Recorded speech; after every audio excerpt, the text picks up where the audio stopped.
புதிதாக நவீனப்படுத்தப்பட்டிருக்கிற செயலி மூலம் சுயமரியாதை, நம்முடைய உரிமைகள் இவற்றையெல்லாம் காப்பதற்கும் இழந்தவற்றை மீட்பதற்கும் உண்டான முன்னெடுப்பாகும். எடுத்துக்காட்டாக கீழடியிலே தமிழருடைய மொழி, பண்பாடு, நாகரிகம் எப்படிப்பட்ட தொன்மை வாய்ந்தது என்பதை உரிய ஆதாரங்களுடன்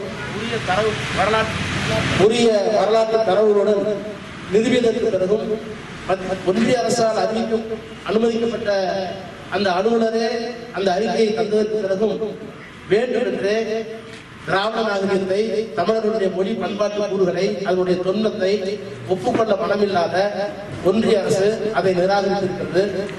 இவற்றையெல்லாம் மக்களிடத்தில் எடுத்துச் சொல்லி இந்த பாசிச ஆட்சியை தமிழக எல்லைக்கு காலூன்ற விடாமல் தடுக்க வேண்டுமானால் தடுக்கக்கூடிய வல்லமை மிக்க ஒரு தலைவராக நம்முடைய முதலமைச்சர் தான் இருக்கிறார். எனவே அந்த போராட்டத்தில் அவர் வெற்றி பெற்றால் தமிழ்நாடு வெற்றி பெறும்.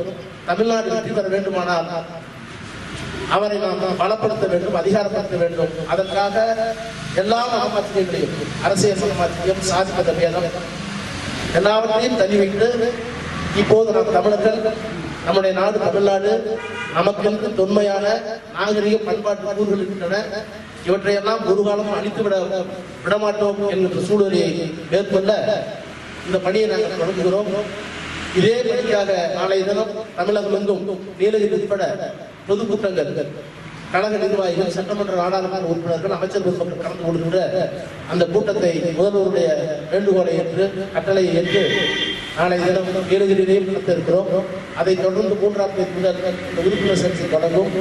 இது ஒரு அரசியல் சேர்க்கைக்கான சேர்க்கை மட்டுமல்ல, அறுபூர் உங்களை எல்லாம் மூலமாக நான் சொல்லிக்கொள்ள விரும்புவது நீலகிரி மாவட்ட மக்களுக்கு, இது ஏதோ ஒரு அரசியல் சேர்க்கை திராவிட முன்னேற்ற கழகம் தன்னுடைய இயக்கத்திற்காக உறுப்பினர் சேர்க்கிறார்கள் என்று எண்ணாமல் நம்முடைய மொழி, இனம், மானம், சுயமரியாதை, உரிமை இவற்றையெல்லாம் காப்பாற்றுவதற்காக வேறுபாடுகளை தள்ளி வைத்துவிட்டு வரைந்து மிகப்பெரிய பாசிச ஆபத்தை தடுத்து நிறுத்த அந்த பாசிச ஆட்சிகளோடு துணை போகின்ற துரோகிகளையும் போலிகளையும் குறித்து கட்டி நம்முடைய சமுதாயத்தை, நாட்டை காப்பாற்ற எல்லோரும் இந்த ஓரணியில் வர வேண்டும் என்கின்ற முதலமைச்சருடைய வேண்டுகோளை ஏற்றுக்கொண்டு எங்களோடு வருமாறு உங்களை வணங்கி பணியோடு கேட்டுக்கொள்கிறோம். நன்றி.